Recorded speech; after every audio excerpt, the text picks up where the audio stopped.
আপনাদের prediction analysis করি। Prediction যদি অ্যানালাইসিস করি সেক্ষেত্রে আমার কাছে যেটা মনে হচ্ছে আর্জেন্টিনার কাছে বল পজিশন থাকবে আপনার 65 থেকে 70%, আর অস্ট্রিয়ার কাছে থাকবে 30 থেকে 35%।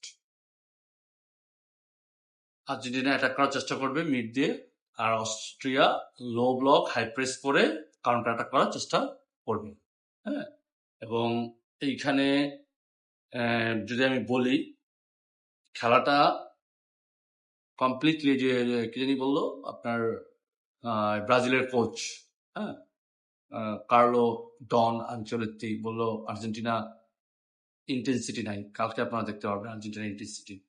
হ্যাঁ, দেখেন আমি আই হোপ প্রেডিকশন যদি আমি বলি তো আর্জেন্টিনা 2-0 জিতবে। বেস্ট অফ লাক আর্জেন্টিনা, কালকে জিতে আমরা গ্রুপ চ্যাম্পিয়ন হব এবং নেক্সট রাউন্ডে খেলার প্রস্তুতি নিয়ে রাখবো। Thank you so much. আসসালামু আলাইকুম সবাইকে।